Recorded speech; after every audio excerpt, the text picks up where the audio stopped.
금리 인상하게 되면은 가장 위험해지는 자산이 뭐다? 사실 집보다 더 위험한 자산이 있죠. 물론 코인, 주식 이런 것들도 있지만 부동산 쪽에서 가장 빨리 위험해지는 자산은 수익형 부동산이죠. 가장 위험한 부동산 중에 하나가 뭐예요? 상가 꼬마 빌딩. 지금도 보면 어때요? 자, 유명 연예인들이죠. 다 지금 꼬마 빌딩 매각, 스타벅스 건물 매도, 역세권 상가 빌딩 팔아, 한남동 빌딩 매각. 다 이렇게 매각을 하고 있다. 그런데 시세 차이 이렇게 올렸으니까 상가 꼬마 빌딩 지금이라도 빨리 사라. 시세 차이 엄청나게 볼 수 있다. 이렇게 봐야 돼요? 아니죠. 다 팔고 빠지고 있다는 거죠. 이 사람들은 돈이 많기 때문에 옆에 자산 관리해준 사람들이 얼마나 많겠어요. 연예인들이 똑똑하다. 뭐 똑똑할 수도 있고 아니면은 본연의 업무에 집중하느라 부동산 쪽에 관심이 없을 수는 있어도 그래도 사죠. 왜 사요? 옆에 자산 관리해주는 사람들이 추천해주고 알려주니까. 전문가들이 옆에 붙어있죠. 그런데 팔고 있어요. 그럼에도 불구하고 맨날 언론들은 뭐라 그래요?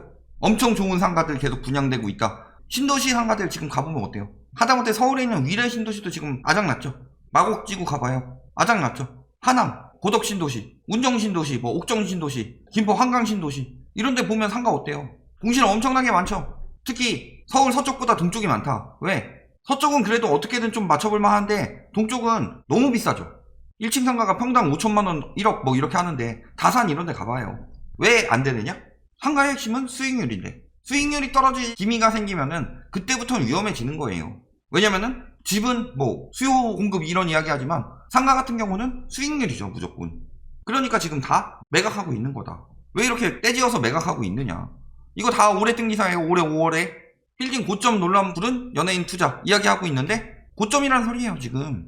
자산 가치가 하락할 것을 대비하고 있다. 그런데도 뭐라 그래요? 대기 수요는 여전히 많아 수요가 공급을 초과하는 것이 현재의 상황이다. 말 같지도 않은 소리죠.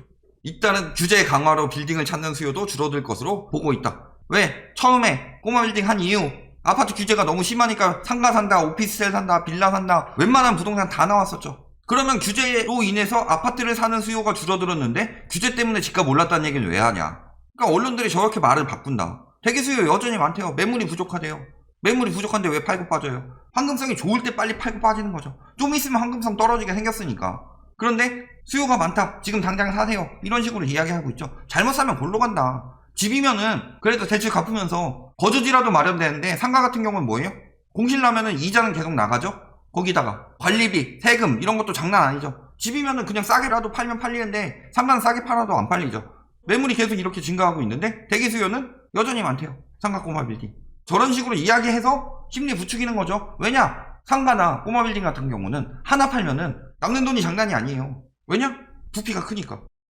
자, 왜 그렇게 되고 있어요? 지금 LTV 규제 들어가기 시작했죠. LTV 규제까지 들어가니까 재빨리 팔아치우고 있는 거다. 그런데도 아직 수요가 많대요.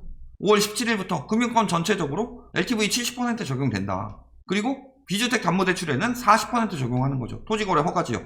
그 다음에 비주택 담보대출에도 DSR 적용된다. 언제? 내후년에. 담보대출 피해서 신용대출로 받아볼까? 연예인들도 뭐 신용대출 같은 거 많이 내준다고 하죠. 신용대출 받아볼까요? 올해 7월부터는 6억 이상 집, 요 경우에 DSR 들어가죠. 내년 7월부터는 2억 이상 신용대출에 대해서, 내후년 7월부터는 집 둘째 치고 일단 40% 들어가죠. DSR 다 적용된다. 1억 이상이에요. 그러니까 재빨리 팔고 빠지는 거다. 근데 뭐라 그래요? 법인은 빼먹었다. 잘 생각해 보셔야 되는 게 예전에 2017년 8.2 대책 때, 2018년 9.13 대책 때, 그 다음에 2019년 12.16 대책 때 법인에 대한 규제 있었나요? 없었죠. 그래서 와 법인으로 몰렸다. 법인들 해서 사자라고 해놓고서 법인으로 몰아놓고서 뭐 한 거예요? 6.17과 7.10 때 때려버렸죠. 무슨 소리예요? 법인 빠졌으면 법인으로 상가 살 시기라는 거냐? 아니죠. 법인으로 상가 꼬마 빌딩 잘못 샀다가는 망한다. 그런데도 불구하고 법인 빠졌으니까 그렇다. 팔지도 사지도 말란 거냐? 팔지도 사지도 말란 게 아니죠. 가격 떨어뜨리라는 거죠. 근데 문제는 주택 양도세 가지고도 이야기하는데 팔지도 사지도 말라는 게 아니라 가격을 낮추라는 거예요. 빚을 내서 무리하게 해서 이게 안 되면은 사람들 다 죽는 그런 식으로 하지 말고 가격을 낮춰라. 가격 떨어지면은 건설사들 수익도 줄어들죠. 그런 식으로 만들려고 하는데 자꾸 여론은 절대 떨어지면 안 된다. 떨어지면 죽는다. 심지어는 떨어져서 경제가 무너진다는 이야기를 하고 있어요.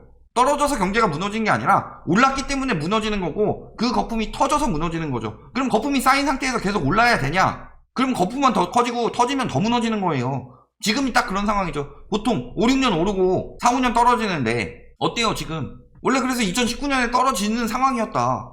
세계 경제가 이렇게 바뀔 줄 누가 알아요. 그래서 금리 낮춰서 기껏 올려놨더니 라이트하우스는 2년째 틀리고 있네. 그때가 고점인데 고점 천정 뚫고 지금 엔젤링에서 사고 있는 거잖아요. 요거 여기 상투에서 사는 것도 아니고 여기서 사고 있다. 여기서. 그래서 지금 팔려고 하는데 팔려요? 맨날 저기 이사대책 이전으로 호가 다시 올라갔다, 심리 다시 올라갔다, 가격 다시 올라갔다 이 난리 치고 있는데 거래가 돼요 지금? 근데 문제는 주택도 그 모양인데 금리 올라가면은 상가 꼬마 빌딩은 완전히 망하는 거죠. 막차 수요 몰리나? 꼬마 빌딩 시장에는 큰 영향을 미치지 않는 개소리 집어치우라고 그래요. 지금 오피스텔 대부분 막 70% 받는 사람들 많죠. 오피스텔은 원래 이 정도로 받았다. 상가도 그 정도로 받아요 보통. 근데 꼬마 빌딩 85% 막 이렇게 받아서 산다. 안 미치긴 뭘 안 미쳐요. 이번에 LTV 규제에서 가장 세게 때려맞는 것이 꼬마 빌딩인데 토지거래 허가 구역 내 40% 규제가 토지거래 허가 구역이 지금 전국적으로 널렸어요? 발표되고 나면 또 영향 안 미친다고 어떤 전문가 데리고 나와서 이야기하겠죠. 저런 식으로 해요. 상가는 엄청 많이 남겨 처먹으니까. 분양시장 같은 데 가봐요. 많이 주는 데는 9억짜리 상가 사면은 그 판 사람한테 9천만 원 줘요. 그러니까 이걸 많이 터는 거예요. 거짓말 엄청 많이 하고. 그 사람 죽든 말든 알게 뭐예요. 근데 한번 사가지고 노후 대비하려고 상가 샀다가 노후 자금 다 날리고 폐지 주스로 다니는 사람들이 얼마나 많은데 언론이나 저 전문가란 작자들이나 남의 그 노후 대비 자금 빨아먹으려고 지들끼리 배불리고서 사람들 싹 다 망하게 만들고 있는 거다. 자, 근데 코로나에도 오히려 공실 줄어들었대요. 뭐 강남 꼬마 빌딩 시장, 뭐 상가로 쏠리는 뭉칫돈 해가지고 보니까 상가 홍보야. 다 이렇다니까요. 비트코인 폭락하니까 부동산으로 유동성이 흐른대요. 개소리 집어치우라 그래요. 비트코인 폭락은 부동산 시장에 절대 좋은 일이 아니에요. 투자로 성공을 거둔 20, 30대 개소리 집어치우고. 비트코인의 가장 큰 문제가 뭐예요? 익명성이죠. 지금 근데 증여가 세율이 엄청나게 올랐어요. 공시가격도 엄청나게 올랐죠. 3월에 공시가격 올랐는데 3월에 왜 거래가 늘었을까요? 편법 증여가 많이 일어났다는 소리죠.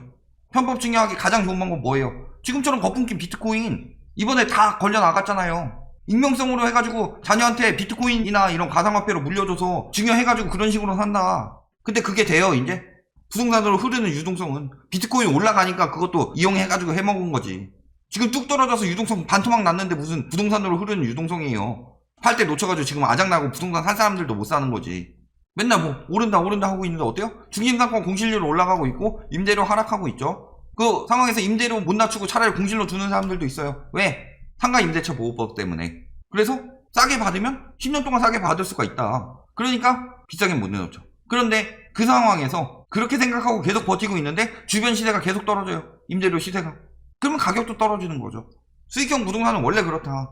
꼬마 빌딩이 많이 했던 이유는 꼬마 빌딩이 감정평가를 굉장히 낮게 받을 수가 있어서 증여하려고 많이 사는 거예요. 그런데 어때요? 요즘에 비트코인이 있는데 누가 굳이 꼬마 빌딩으로 해요? 근데 비트코인도 지금 문제죠. 자, 어때요? 바닥인 줄 알았는데 지하실이 있다. 종로 가서 보면 이렇게 비어있다. 스벅도 버거킹도 다 떠났다. 스벅 버거킹이 그 상가 파리들한테 들어보면은 엄청 좋은 것처럼 얘기해요. 여기는 평생 수익 보장인 것처럼. 근데 여기도 나간다. 종로, 홍대 합정, 명동 이런데 엄청나게 유명한 상권들 아니에요? 공실 나오는데 임대료를 비싸게 받으려고 하죠. 왜냐면 산 사람들이 비싸게 샀으니까. 임대료 떨어뜨리는 순간 상가 가치는 뚝 떨어지는데. 그렇다고 이 임대료를 감당 가능하냐? 코로나 시국인데요. 가게에서 소비 늘었어요 지금? 아니죠.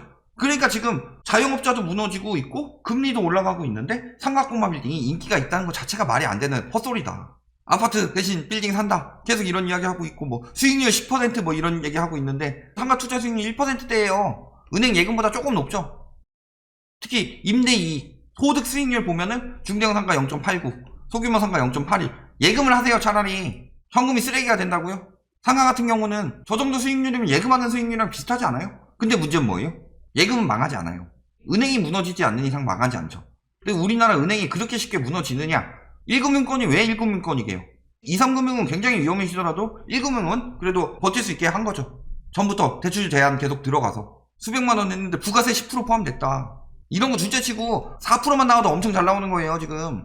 근데 막 신도시 같은 데 가면은 수익률 5% 보장, 뭐 고층 같은 경우는 수익률 7% 보장. 사기죠 사기. 보장해주는 데 있어요 가끔 가다가. 수익률 7% 나옵니다. 가보니까 구해놨대요 임차인. 확실히 나가면 계약 취소된다 뭐 이런 식으로 계약서에 써요. 임차인 들어오죠. 1년 렌트 프리에요. 왜냐면은 반값으로 깎아주는 것보다 1년 렌트 프리 해가지고 하는 것이 나중에 훨씬 더 유리하니까. 근데 1년 렌트 프리 해주고서 믿고서 이제부터 수익 올려볼까 하니까 이 사람들이 폐업하고 떠난다. 손해본 거 없죠. 그러면 공실 내는 거예요. 빚은 빚대로 남고 1년 동안 남한테 공짜로 빌려주기나 하고. 금리 인상이 되면 수익률이 떨어지죠. 예를 들어서 10억 상가 7억 대출 받았다. 보증금 1억이라고 해봅시다. 월세 200이에요. 10억 상가면은 저기 다산 혹은 뭐 마곡, 미사 이런데 1층 상가 10평 맞춰요. 10평. 10평인데 200만 원이면 많이 받는 거죠. 근데 수익률 3.25%밖에 안 돼요. 그것도 대출금리 2.5%일 때. 근데 지금 대출금리 계속 올라가고 있죠. 0.5% 오르면 어떻게 돼요? 수익률이 얼마나 떨어져요? 1.5% 돼요. 기준금리가 지금 1.25% 떨어졌는데 0.5%만 올릴 것 같아요? 충분히 그만큼 올릴 수 있죠. 지금 비상시이기 때문에 못 올려도 1%나 미중 무역전쟁 수준까지 올릴 거다. 그러면 시중금리 더 빨리 올라가죠. 1% 올라가면 어떻게 돼요? 수익률 마이너스 나요. 대출 최대한 많이 껴서 사야지 수익률이 많이 나온다고 하는데 대출 최대한 많이 꼈더니 금리 올라가 버리니까 수익률이 마이너스가 난다. 그렇다고 이 10평짜리 상가한테 300만원 400만원 받을 수 있어요? 못 받죠. 그러면 어떻게 해야 돼요? 수익률을 맞춰야죠. 그러니까 수익률에 맞게 가격이 떨어지는 거예요. 다음에 사는 사람들은 LTV 70% 사도 수익률 벌 수 있도록 9억 8억 7억 이런 식으로 계속 떨어지는 거다. 수익률이 이 정도가 나오는 게 아니라 적어도 이 수준 나올 수 있도록. 그러니까 상가 가격이 수익률이 떨어지면 가격이 떨어지는 거예요. 당장은 바로 안 떨어지죠. 집이랑 똑같은데 누가 산 거보다 싸게 팔고 싶겠어요. 그런데 결국엔 떨어진다. 헐값에 넘어간다. 결론, 상가, 꼬마 빌딩, 아파트보다 더 위험하다. 건설 마피아한테 넘어가가지고 사시면 안 돼요. 여기까지 말씀드리겠습니다.